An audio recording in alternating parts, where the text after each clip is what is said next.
Hello student, मैं आपको जो सेकंड कहानी थी लाटी शिवानी के द्वारा लिखी गई थी उसको मैं आपको सुना चुकी हूँ। इसके बाद उस कहानी से किस तरीके के प्रश्न अभी तक बोर्ड में पूछे गए हैं उन पर मैं वीडियो लेकर आई हूँ। आइए देखते हैं। कक्षा 12th, ये कक्षा 12th के जो बच्चे हैं और जिनको यूपी बोर्ड का पेपर देना है हिंदी में, ये उन लोगों के सिलेबस में कहानी लगी हुई है।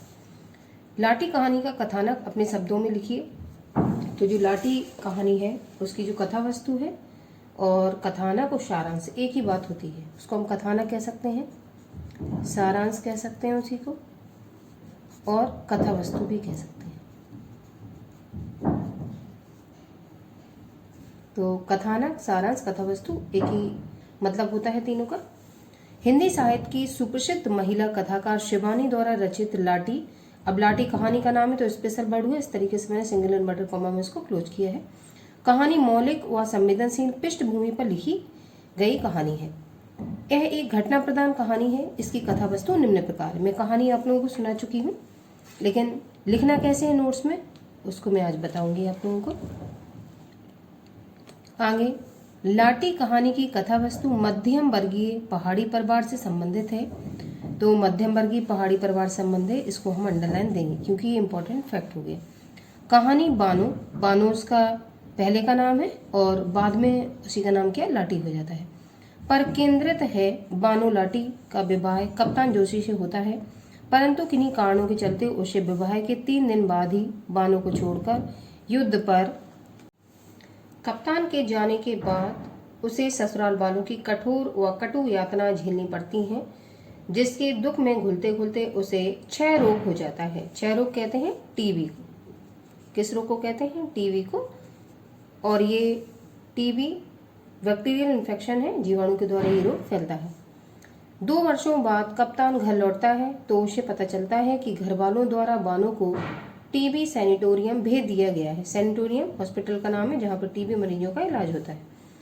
कप्तान बानो की दिन रात सेवा करता, परंतु उसका रोग इतना बढ़ जाता है कि उसके बचने की कोई उम्मीद नहीं रहती है। बानो अपनी मृत्यु के निकट आने का आभास कर एक दिन नदी में कूद जाती है। कप्तान द्वारा ढूंढने पर उसे वह कहीं भी नहीं मिलती है। आगे, घर वालों के दबाव के चलते कप्तान को प्रभा से दूसरा विवाह करना पड़ता है। कप्तान जो है उनकी पहली पत्नी के देहांत के बाद परिवार के जो सदस्य होते हैं उनको मजबूर करते हैं कि जिंदगी बहुत बड़ी है, आप दोबारा विवाह कर लो। तो इस तरीके से कप्तान का दूसरा विवाह प्रभा नामक लड़की से हो जाता है। कप्तान और प्रभा 16 वर्ष बाद नैनीताल घूमने जाते हैं तो एक चाय की दुकान पर अचानक बानो लाटी के रूप में जीवित मिलती है, परंतु कप्तान द्वारा उसे पुनः अपनाने की असमर्थता लाटी की त्रासदी को कप्तान की त्रासदी में परिवर्तित कर देती है। अतः कहा जा सकता है कि कहानी आकर्षक, रोचकता व मार्मिकता के गुण से परिपूर्ण है। आकर्षक तो है ही, रुचि भी रहती है कि एंड में होता क्या है, कप्तान इसको अपनाता है कि नहीं। मार्मिकता, अगर लाटी के रूप में इसको देखा जाए तो दुख की अनुभूति भी होती है। गुण से परिपूर्ण है, इतना आपको लिखना है क्योंकि 80 शब्द से आपको कहानी में ज्यादा नहीं लिखना होता है। तो मेरे हिसाब से 100 से भी अधिक थोड़े से शब्द होंगे। तो इस कहानी को आप लोग तैयार कर लेंगे यूपी बोर्ड में लिखने के लिए। ये पिछले साल नहीं आई थी कहानी और इस साल भी नहीं आई थी। मुझे लगता है कि 2025 के एग्जाम में आपको ये कहानी मिलनी चाहिए। अगला प्रश्न देखिए, दूसरा, लाटी कहानी के शीर्षक एवं उद्देश्य पर प्रकाश डालिए। तो मैंने शीर्षक जो नाम रखा गया, उद्देश्य, दोनों क्वेश्चनों का आंसर एक ही उसमें लिख दिया है। अगर आपसे उद्देश्य पूछता है तो आप उद्देश्य राइटिंग में लिखना, और अगर शीर्षक पूछता है तो मैंने हेडिंग डाली तो शीर्षक अकेले लिखना। देखिए, प्रस्तुत कहानी का शीर्षक लाटी के जीवन की व्यथा को अभिव्यक्त करने में पूर्णतः सफल है। अभिव्यक्त का मतलब होता है प्रकट करना, ये आपका शुद्ध शब्द है। अरे कठिन लग रहा तो ये भी आप लोग ले सकते हैं, क्योंकि संपूर्ण कहानी वानो लाटी के इर्द गिर्द घूमती है। अतः कहानी का शीर्षक चरित्र प्रधान है। चरित्र प्रधान कैसे? क्योंकि वो लाटी के इर्द गिर्द घूमती रहती कहानी, तो किसी के चरित्र को बताया गया है। आगे, अपनी संक्षिप्तता व कौतूहल के चलते लाटी शीर्षक पाठक के मन में आरंभ से अंत तक जिज्ञासा का प्रतिपादन करता है। ठीक है, तो जब कोई पाठक उसको पढ़ता है तो लाटी की कहानी में आरंभ से अंत तक जिज्ञासा बनी रहती है कि कहानी के अंत में क्या होने वाला है। तो ये लाटी शीर्षक नाम के अनुसार सार्थकता को प्रकट करता है। अब दूसरा क्वेश्चन, उद्देश्य। उद्देश्य क्या है इस कहानी को लिखने का? सुप्रसिद्ध लेखिका शिवानी द्वारा रचित लाटी कहानी घटना प्रधान व आदर्श प्रेम पर आधारित कहानी है। आदर्श प्रेम कप्तान और बानो का।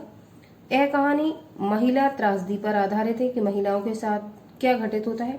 कहानी में मध्यम वर्गीय समाज में पति की अनुपस्थिति में रहने वाली स्त्री के जीवन की मार्मिकता को भी उजागर किया गया है। अगर पति साथ में नहीं रहता है तो घर वालों का पत्नी के प्रति जो उपेक्षित व्यवहार रहता है उसके ऊपर भी प्रकाश डाला गया है। आगे, वर्तमान समय में महिला ही महिला का शोषण करती है। लेखिका ने यह स्पष्ट करने का प्रयास किया है कि क्षय रोग असाध्य रोग नहीं है। रोगी को किसी सैनिटोरियम भेजने के बजाय विशेष देखभाल कर सहयोग व प्रेम से बचाया जा सकता है।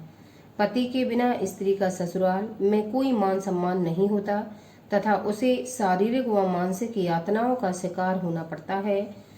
इसी समस्या से पाठकों को अवगत कराना लेखिका का मुख्य उद्देश्य है। लेखिका बताना चाहती है कि पति अगर पत्नी के साथ नहीं रहता है तो घर वाले भी उसका सम्मान नहीं करते हैं और उसको शारीरिक और मानसिक रूप से यातनाएं पहुंचाए। शारीरिक मतलब शरीर से और मानसिक मतलब मन से, और उसके साथ दुर्व्यवहार करने में औरत या जो भी सास है उस बहू की, उसको सास कई बातें सुनाने में या उपेक्षित व्यवहार करने में अहम भूमिका निभाती है। आई होप मैंने कहानी, जो आपके 2 क्वेश्चन आते हैं इम्पोर्टेंट, उनको पहले मैंने कहानी को पढ़ के सुनाया, उसके बाद मैंने क्वेश्चन जो बोर्ड में पूछे गए हैं अभी तक उनकी आंसर राइटिंग कैसे आपको करनी है सिंपल भाषा में, तो वो लिखने का मैंने प्रयास किया है। आप लोग अपनी अपनी कॉपी में इस कहानी के जो क्वेश्चन अभी तक आए हुए हैं उनकी आंसर राइटिंग में इस टॉपिक को नोट डाउन कर लेंगे, और जब आप लोगों की परीक्षा आएगी तो आपको यही टॉपिक सिंपल लगेगा, क्योंकि आपको पता होगा, आपने कहानी सुन ली होगी कि आपके जो भी कोर्स है इंटर के विद्यार्थियों का, उनमें 4 कहानियां लगी हुई हैं। तो 2 कहानियां मैं कंप्लीट कर चुकी हूँ, 2 कहानियां और रह गई। तो पहले मैं उनका वाचन करके बताऊंगी, उसके बाद फिर क्वेश्चन किस तरीके से बोर्ड में पूछे गए उनको मैं नोट्स के माध्यम से आपको बताने का प्रयास करूंगी।